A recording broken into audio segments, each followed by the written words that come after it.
So at this time, we're going to move into our storytelling panel, and we have brought you some real pros all the way from Texas. So let me introduce Greg Wukash. Greg has worked in the External Affairs Department for San Antonio Water System since 1998, beginning as an education coordinator and now as the External Affairs Manager. He considers himself a storyteller, putting together water stories for citizens across the city he loves. When not talking H2O, this self-professed water nerd also geeks out on Disney theme parks and loves hanging out with his wife of 28 years and his 3 grown children and 2 grandchildren. So I will hand it over to you. Thanks so much for being here today. Hey, thanks for having us here today, and I think we're going to have a great discussion. I see Stephanie and Ariane getting on now, and I think many of y'all may be aware of these two. I've had the pleasure for a number of years now of they allow me to hang out with them. That's what I would tell them, is that they give this old man an opportunity to hang out with them and learn so much. And so when they asked if I would just kind of facilitate a discussion today, I said, absolutely. Any chance we get an opportunity to talk about this stuff, I love it. And so we're going to talk today, Stephanie, specifically about what? What are we here to talk about today? So yeah, I'm going to share my screen there. Today we are talking about how story is data with a soul. And I can't take credit for that quote. That is all Brene Brown, who I am a super fangirl of. If you don't know who she is, Google her, watch some TED Talks. She's amazing. And the reason that I wanted to talk about this was because we were asked to talk about ways to translate data into story. And so I want to be mindful of time. We're going to fly through this, but I wanted to set the table of what we're talking about, because we're going to be talking about how data and story can work together during a crisis, during all times, but especially during a crisis, in order to help your community members and your decision makers be able to internalize what's happening and understand what's happening, and know who it is that they need to be reaching out to in these times. So I'm going to fly through these pretty fast here. I'm going to go on ahead and get all these facts up here. So Winter Storm Uri, if you didn't know, was a winter storm that basically shut down the state of Texas. I mean, there's no other way to put it. We were completely shut down and off the grid for 7 to 10 days. Now, some people were impacted more or less, but I wanted to throw some data at you about this storm. So 150 people died as a result of this storm, but that's a low estimate. The CDC mortality data actually shows that it's probably much higher, up around 700 to 900 people died as a result of this storm. There was significant economic losses. Millions of people at homes, businesses were without power. 12 million people had some type of water service disruptions. It was mass chaos in the state of Texas. And we're also going through a pandemic. And so there was a significant loss of vaccine doses and delivery during this time as well. So really hampered our ability to relate to that as well. And so I wanted to share with you some of this data. All of us in our own ways were impacted by the storm. Greg with San Antonio Water System he's their external affairs manager, although he isn't a formal communicator in the sense that he's not the one that's directly communicating on social media or to the community during these times, but got that hat put on because of the crisis that was going on and was out there, quote unquote, in the streets, if you will. And then Ariane Shipley, basically my entire team was off the grid for that week, except for Tim, because he was in Kentucky, thank God. But the rest of the team that was in Texas was off the grid. So this is some of the data that was behind Winter Storm Uri. But now I wanted to share a story with y'all. And there is purpose to this here. But I'm going to try and nutshell this as much as possible, but this is a picture of my brand spanking new grill that my father bought me. And I want to share with y'all a little something about my father. My father is a 28-year retired career military man, very logical. We operate from the complete opposite sides of the brain. We have some very interesting conversations. And if you look up paralysis by analysis in the dictionary, you will see a picture of my father. Yeah. He will overthink and overthink a purchasing decision specifically.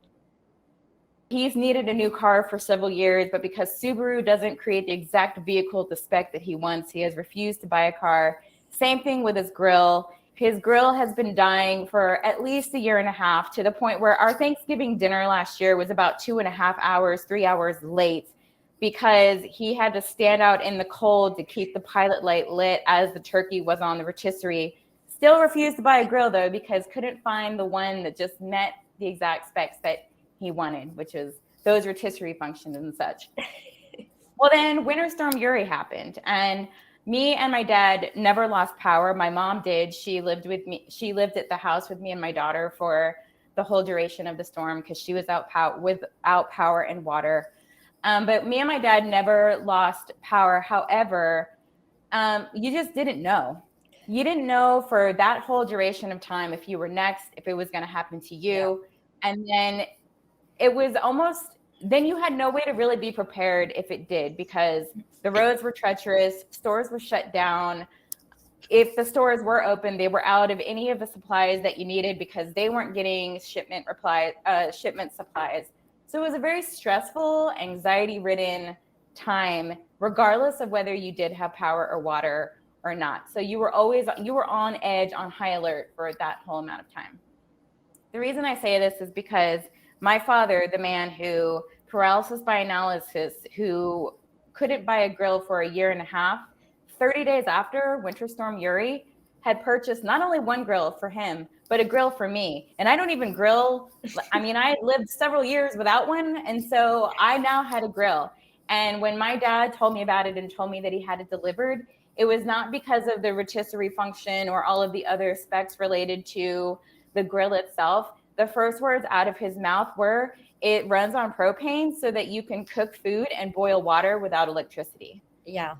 He didn't have to bring up any facts or figures from the winter storm. My dad felt that feeling, that anxiety, that helplessness for those 7 and 10 days. And that motivated him to get me this wonderful, beautiful grill that I have used.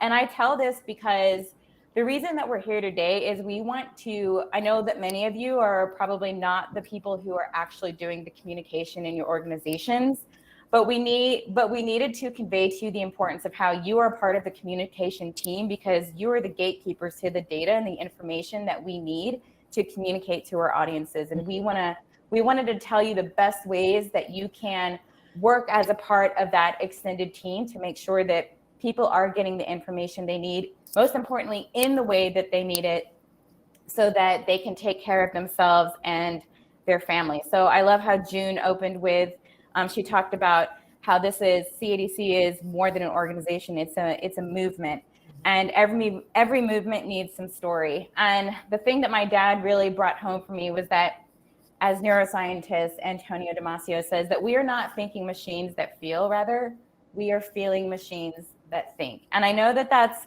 really difficult for any of my left brain data-driven folks to accept, because we want to think that we're so rooted in logic, but that's not always the case. And so this is kind of the framework that we are going to be hopefully conveying and communicating to you, is that data is the part of this beautiful trifecta of ways that we can communicate during a crisis. So it's a very important piece, but you also need to have that narrative, that story, and you also need to be thinking about the way that this is going to be visualized so that people can easily understand it. Greg wanted me to spend a lot of time here because he loved this graphic, but take a pic of it right quick because we're going to move on. So we are going to be talking about some of the different phases of crisis. So peacetime now, proactiveness, we're going to be talking about before, during, and after a crisis, and some ways that we can apply what we call kind of the foundational pieces of effective communication. So assessment, how do you know it's working? Branding, who are you and why should people care? Content, who's your audience and how are you messaging to them? Sorry for that background noise. And strategy, what are all the different touch points to reach that audience?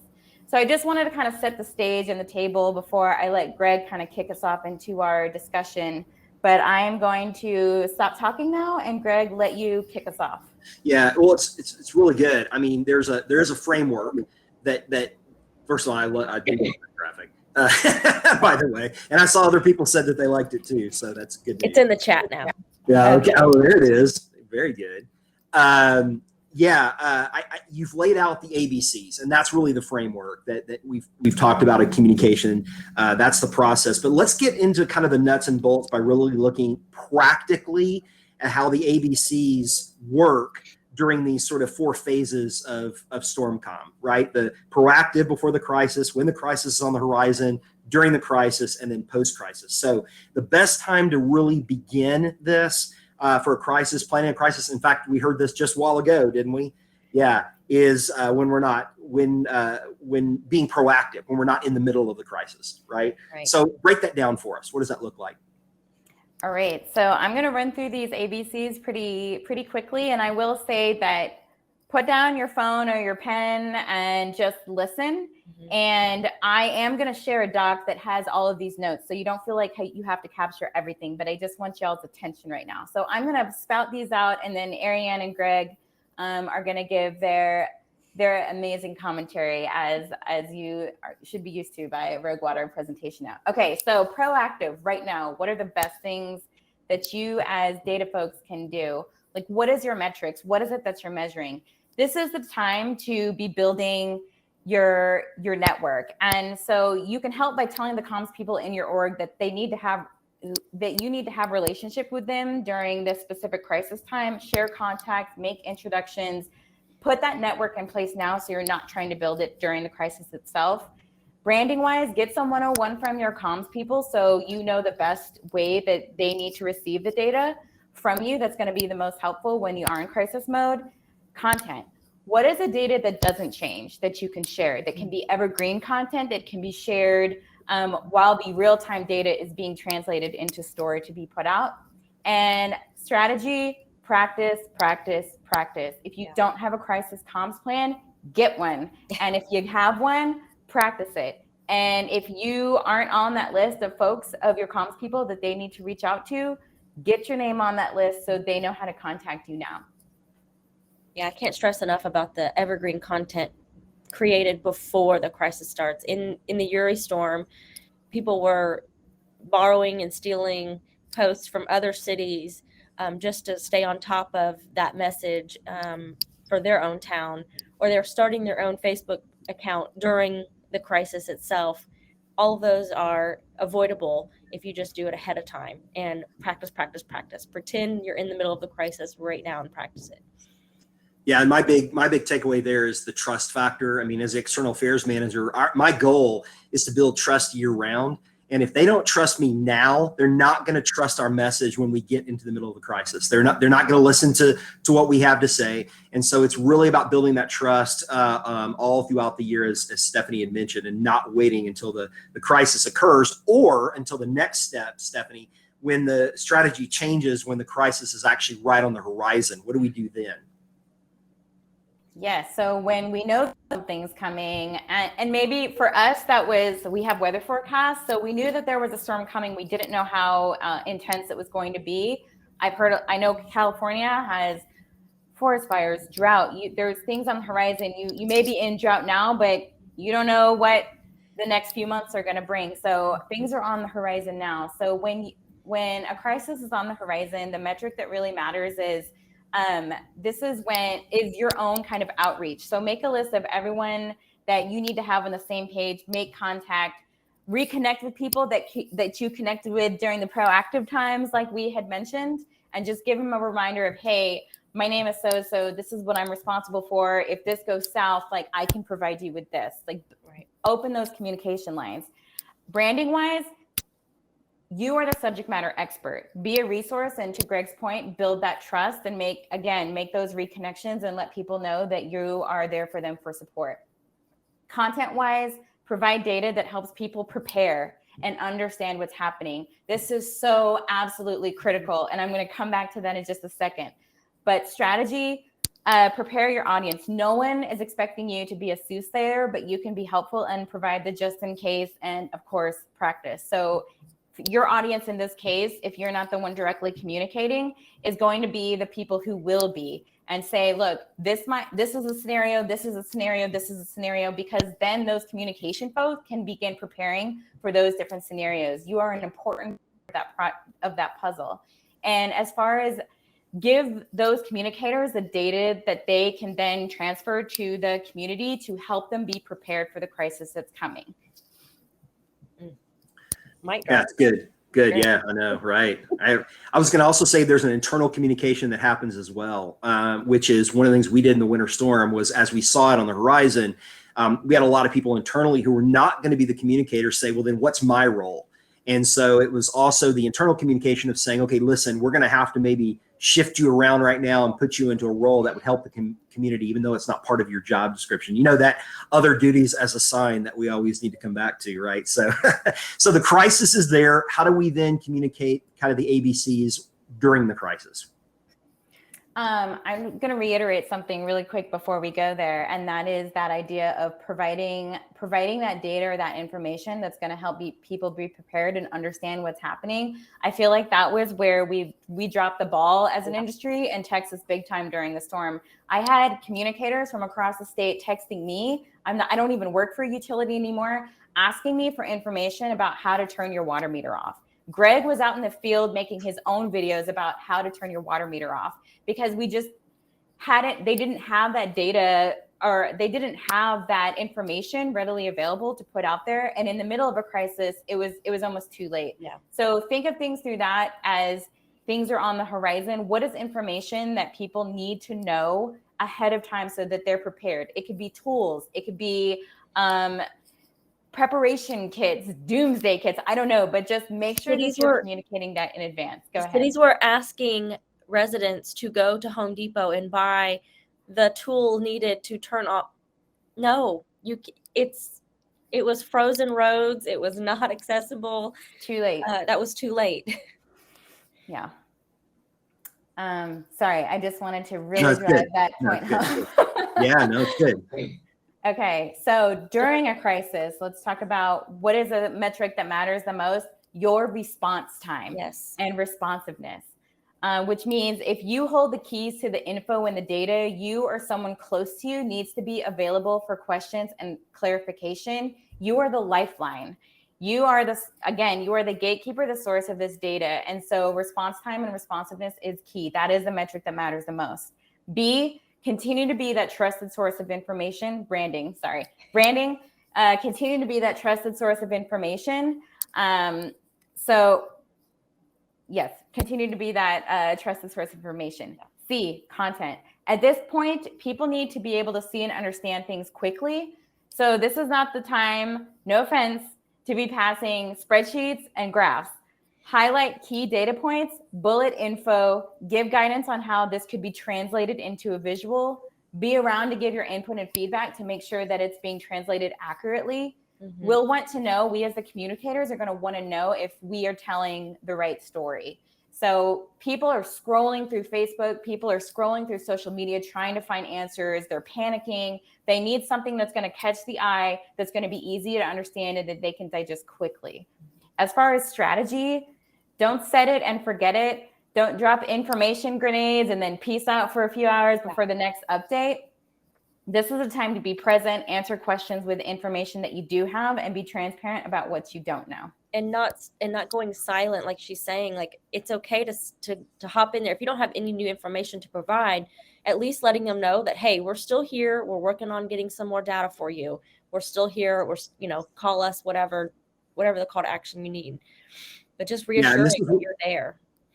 And this is where that trust comes into play. You'll figure out real quick whether they trust you or not. But what we found during the winter storm was that people were saying, listen, we don't necessarily need to have the latest data. What we want is for you to tell us what's going on. Yeah. Right. And so I want to say to Stephanie's point, preach it. I mean, preach it big time, that you can get bogged down in, things are moving so quickly that you can get bogged down in, well, wait, this isn't the latest data. We need to wait until the latest comes in. And the public is saying, no, we need to hear from you now, right? And so you put that out there, even though it may be an hour behind, that's okay. And that's one of the big lessons we learned, was that we heard in our community people saying, listen, we just wanted to hear what was going on, even if it was an hour or two behind. That's okay. And the internal struggle was we've got to get the up-to-date data as fast as possible. It was moving too fast for that. Yeah. And so we got to that point, got to get it out there as fast as you can. Really good. And I love in the go chat ahead. that Taylor Christian says that she was leaned on to gather data for other communities. So I love that they were able to reach out to you and you were able to be that resource for them. That's fantastic. Yeah.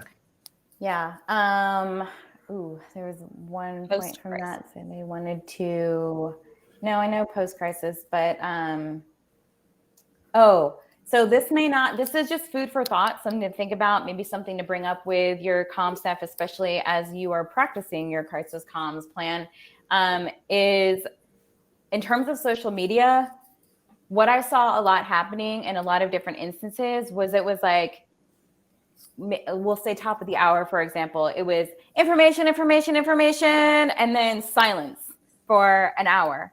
And they would be dropping this information and then people would be like, whoa, okay, what does this mean? Where is this at? I have questions, And then it was silent and people were freaking out. They were panicking. They didn't know where to go to for information.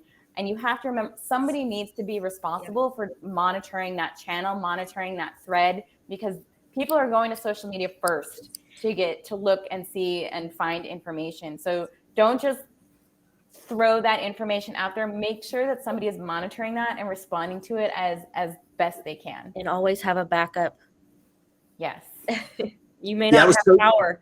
You may not have power. You need a backup, 2 or 3 in those instances where, you can charge your phone quite literally during the blackout, rolling blackouts while someone else is answering.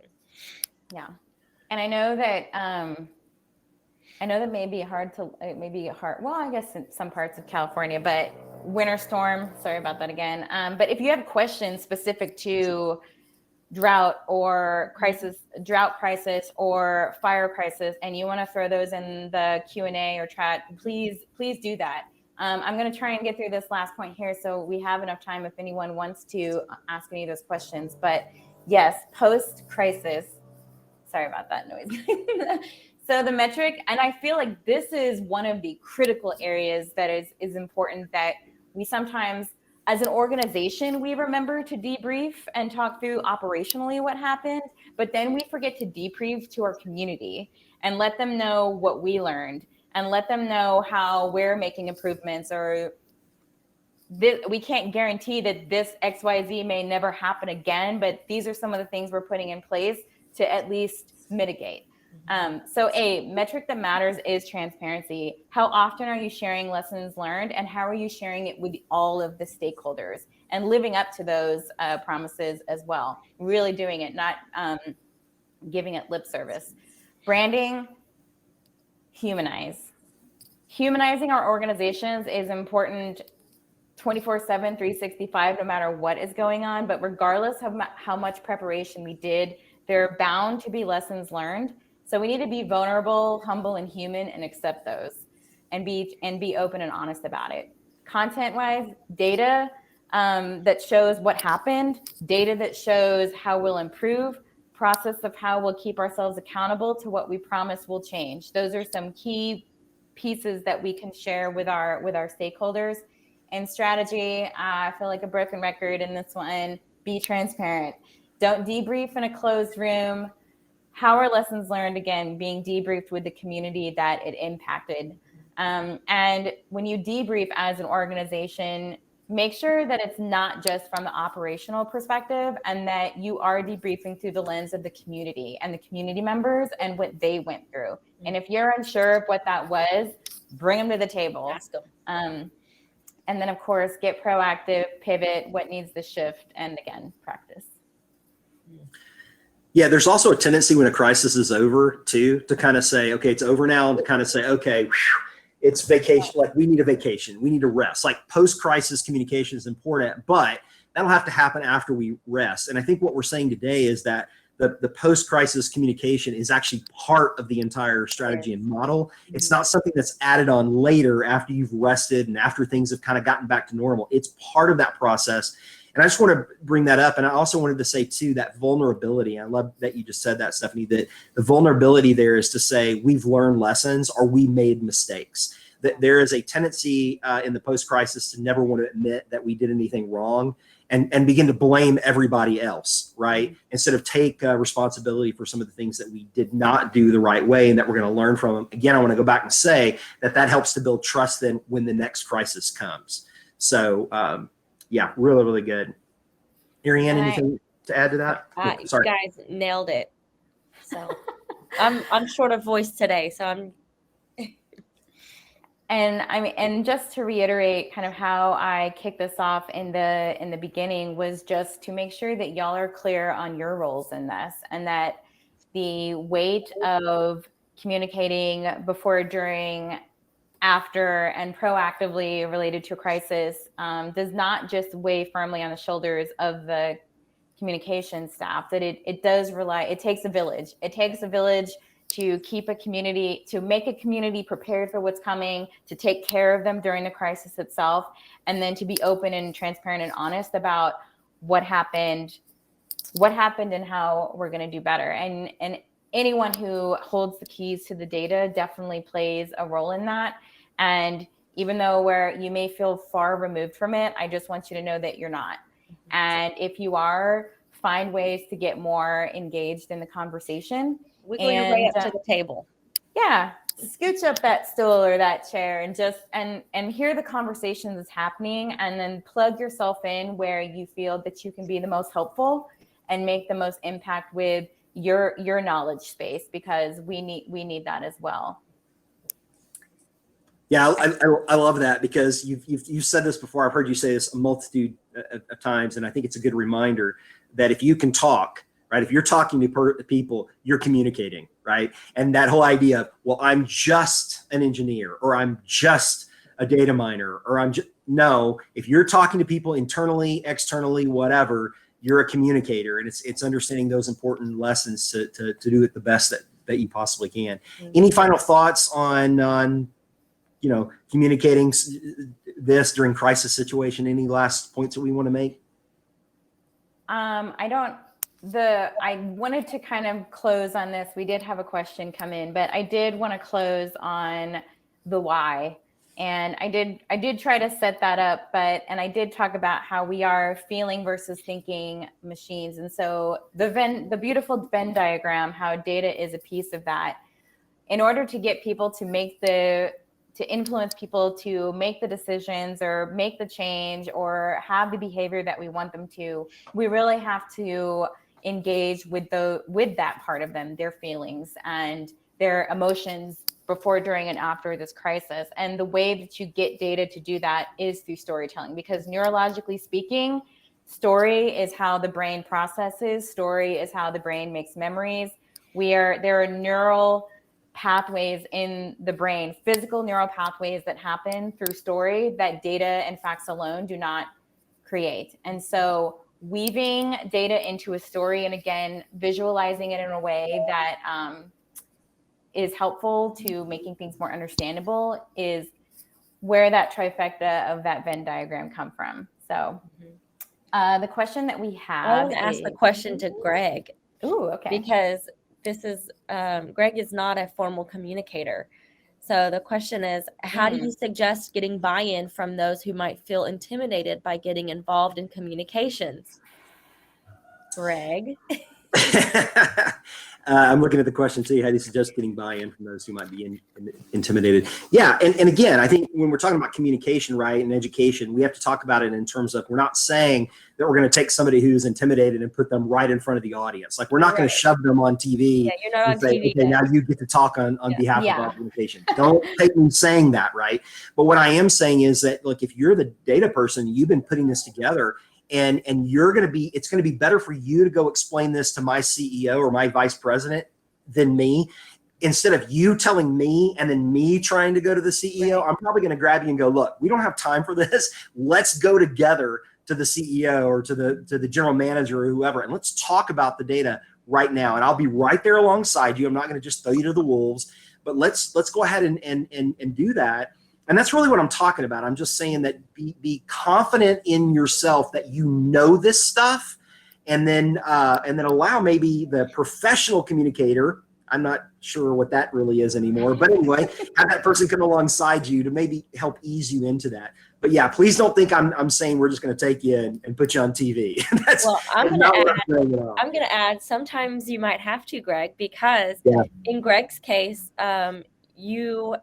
you weren't seeing the answer come out of the organization that your residents, your neighbors needed. And that was, how do I turn my water off? Yeah. And you picked up your phone and said, I'm not a videographer, but I can make this video. I know how to do a step-by-step real fast, granular, nothing fancy about the video at all. And that video, you taught them how to do it really quick, and you got it out there and you posted it, and people all over the state were sharing it suddenly. Right. So sometimes if you know that answer, Yeah. whatever the answer is, if you know it, you're just going to have to be a little bit comfortable with being uncomfortable to get that answer out there. Can I talk about the buy-in piece? Yeah. The buy-in piece happens during the proactive times, because it takes time. Yeah. Because data folks are not the only ones who are intimidated by getting involved in communications. We spent so much time in the field with our field personnel folks when we worked for the cities that we did, because we wanted to build that trust with them, so that when we really needed to have them engaged in it, that they trusted us. They knew what the expectation was. To Greg's point, they didn't think that we were going to be throwing them in front of a camera, but that they really were an amazing resource for us. Because I hear you 100%. The field guys who I worked with at one of my first jobs for the first however many months I was there thought I was like a mole or a spy, like that, because I was genuinely interested in what they were doing. And then it took that time for them to say, oh no, this is just Stephanie, and she's like obsessed and passionate about what we do and wants to understand. So yes, the buy-in is all about that relationship building and that trust. Can I add one more story real quick? No. Can I? Do we run out of Yeah. time? Okay, so one quick story related to the water quality reports. For years in the city I used to work for, we upped our game. We leveled up our water quality reports and created beautiful magazine type ones. And we involved a lot of our staff, all of our staff, and they fought me tooth and nail. They didn't understand why they had to be in this magazine or this water quality report. And suddenly,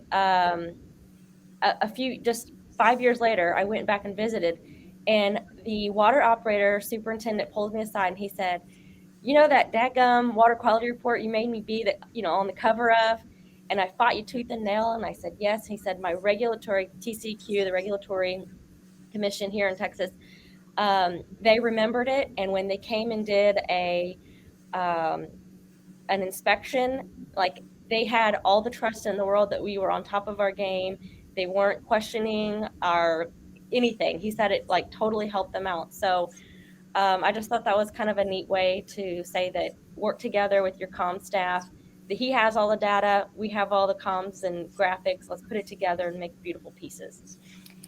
We had one more question come in that I want to get to before we wrap up in the next 3 minutes, but it was from Taylor Christian about how turning off the meter is a great example of communication tool, but some people may not have paired that with a winter storm. And so how do you suggest pairing communication tools that you might not think about?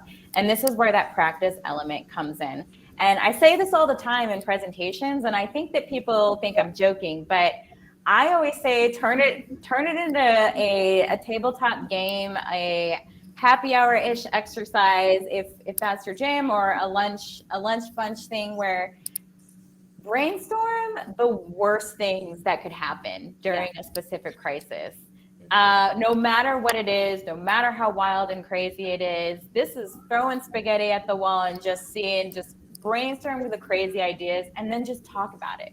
What would you do, and what are the tools that you would need to respond to that? Because it is those crazy things that you haven't thought about that are generally the ones that get you in the most trouble during a crisis. So practice it, brainstorm it, and then talk about it now. Yeah, I love that, because I think that's so right. We need to stop saying that could never happen here, right? We need to. Now, obviously, if you live in Kansas, you're not going to have a hurricane, right? So you don't need to plan for that. But we need to stop saying that could never happen here because we would have said that probably in San Antonio, and then all of a sudden, 12 inches of snow is on the ground, and we're like, okay, who would have thought we were going to have 12 inches of snow in deep South Texas, right? So it is a matter of that discussion. It is a matter of that planning. It is a matter of that practicing. And what does it hurt to have that prep ready to go just in case? I think that's really great. Man, we could talk forever. And for those of you who are sort of listening into our conversation, this is kind of what we do. We sometimes get on the phone like on a Friday afternoon, and because we're water nerds and because we're communication nerds, we literally will get on the phone on a Friday afternoon, the three of us, and we'll just sort of talk from 4 to 5 and just talk about stuff and just talk about communications and talk about strategies and talk about all this kind of stuff. So we hope that this was a real kind of listen in on providing that that data with a soul, that storytelling, which we all feel is so incredibly powerful. We're all part of that in our own in our own world. So we hope you really enjoyed the conversation today, and please feel free to continue to ask any questions that you may have or reach out if you need any additional information. So thanks for having us here today. Really appreciate it. Thank you. Yeah, thank you. Thank you so much for being here. I think that was a really valuable session, and I always enjoy hearing you three talk to each other. So I do it a lot. For those of you who don't follow along with this group of people, they're everywhere. You can listen to them on podcasts. You can see them speak at all kinds of events. You can work with them through Rogue Water. I know I personally fangirled out pretty good the first time that I got to meet the H2O duo. So it's really nice to have you here. Thanks for sharing your story. And I think expecting the unexpected, what you went through in Texas is really the perfect case study of what we need to all be learning. So thank you for sharing that. Thank you. Thanks.